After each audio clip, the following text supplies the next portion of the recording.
નમસ્કાર મિત્રો, તમારે ફેસબુકની અંદર પ્રોફાઇલ હોય કે પેજ હોય અને એનાથી તમે ડોલર કમાવા માંગતા હોય પૈસા, બરાબર? તો મિત્રો, હું જે કહું એટલા સ્ટેપ તમારા પ્રોફાઇલ અને પેજની અંદર કમ્પ્લીટ ક્લિયર હોવા જોઈએ, બરાબર? તો તમારું પેજ કે પ્રોફાઇલ મોનેટાઈઝ થશે અને ફેસબુક સામેથી ઇન્વાઇટ કરશે કે તમે પૈસા કમાવા માટે પાર્ટનર બની શકો છો. તો તેના માટે ચાલો હું સાઈડની અંદર સ્ક્રીન લગાવી દઉં. તો એટલું તમારે ચોક્કસ ચેક કરવાનું રહેશે, એટલું કમ્પ્લીટ હશે તમારા પેજ અને પ્રોફાઇલની અંદર, તો તમને ટૂલ મળશે અને તમે પૈસા ડોલર કમાઈ શકશો, બરાબર? તો ચાલો મિત્રો, સાઈડની અંદર આ સ્ક્રીન લગાવી દઉં. આ મારો પેજ છે, બરાબર? હવે એની અંદર અહીંયા આ ફોટા ઉપર આપણે ક્લિક કરવાનું છે. ત્યાંથી આપણે આ 3 ટપકા ઉપર જવાનું છે મિત્રો, આ રહ્યો, બરાબર? ત્યાંથી આપણે ત્રીજા નંબરનું પેજ સ્ટેટસ, બરાબર? હવે જુઓ મિત્રો, અહીંયા આપણે કોઈ વાયોલેશન નથી, આ એક નો વાયોલેશન ટુ શો, બરાબર? અને બીજા નંબરની અંદર આપણે અહીંયા ટીક હોવું જોઈએ, પેજ હેઝ નો ઇસ્યુ, બરાબર? આ બે વસ્તુ થઈ ગઈ ક્લિયર. અને ત્રીજા નંબરની અંદર આ રિકોમેન્ડેશન છે ને, એ જે મેઇન છે, બરાબર, એ એક્ટિવ હોવું જોઈએ, આ એક્ટિવ. એનો મતલબ એ થાય છે કે તમે કોઈ વિડીયો અને પોસ્ટ કે ફોટા નાખો, કોઈ કામ કરો, તો એ વધારે લોકો સુધી શેર થાય અને રિકોમેન્ડેશન કહેવાય. અને અહીંયા કોઈ એરર હોય ને, તો પહેલાં એને સુધારવી પડે મિત્રો, એના પછી તમે કામ કરો, તો તમારે વધારે લોકો સુધી તમારો કન્ટેન્ટ શેર થાય અને ફોલોવર આવે અને રીચ આવે, બરાબર? આ 3 મિત્રો થઈ ગયું, આટલું કમ્પ્લીટ હોવું જોઈએ. હવે એના પછી મિત્રો બેક આપવાનું છે, બરાબર? અને આ 3 ટપકા ઉપર જવાનું મિત્રો, બરાબર? અહીંયાથી મિત્રો નીચે જઈ અને હેલ્પ એન્ડ સપોર્ટમાં જવાનું, આર્યું,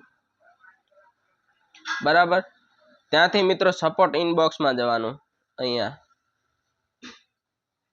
હવે એના અંદર આ બંનેની અંદર ચેક કરવાનું છે રિપોર્ટ અબાઉટ અધર. આની અંદર કોઈ પણ પ્રકારની એરર અથવા નોટિફિકેશન ના જોઈએ, બરાબર? જો આપણે નો રિપોર્ટ છે એટલે ક્લિયર,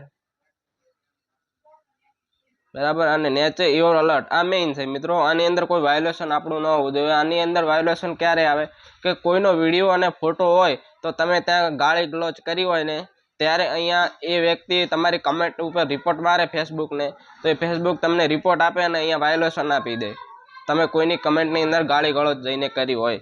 તો જો અહીંયા એરર હોય ને, તો પણ તમે કમાઈ ના શકો, ના હટે ત્યાં સુધી, બરાબર? એના માટે રિપોર્ટ કરવો પડે, પ્રોસેસ છે આખી, બરાબર? આ આટલું ક્લિયર હોવું જોઈએ, 4 વસ્તુઓ, બરાબર? તો તમે કામ કરી અને તમારું પેજ મોનેટાઈઝ અથવા પ્રોફાઇલ મોનેટાઈઝ કરી અને ડોલર કમાઈ શકશો, બરાબર?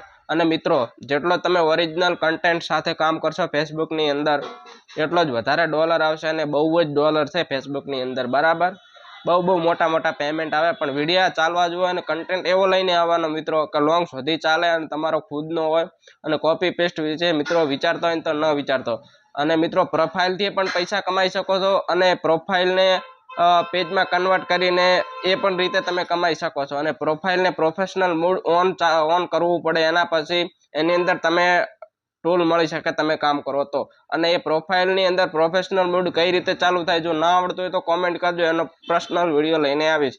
અને મિત્રો, કોઈ બીજી માહિતી જોતી હોય તો કોમેન્ટ કરજો, બરાબર? અવશ્ય સાદી ભાષાની અંદર હું તમારી સમક્ષ લાવીશ. અને આપણું આ નવું પેજ છે, એની અંદર ફોલો કરજો. એક પેજની અંદર કામ કરતા હતા, એની અંદર પણ એરર આવી ગયું. અને મિત્રો, કોપી પેસ્ટ વિશે વિચારતા હોય તો ન વિચારતા, બરાબર? અને ફેસબુકની અંદર બધા જ ટૂલ્સ ઇન્વાઇટ ઓનલી છે, બરાબર? યુટ્યુબની જેમ ક્રિટેરિયા અહીંયા નથી રહ્યો, ક્રિટેરિયા આખો જતો રહ્યો.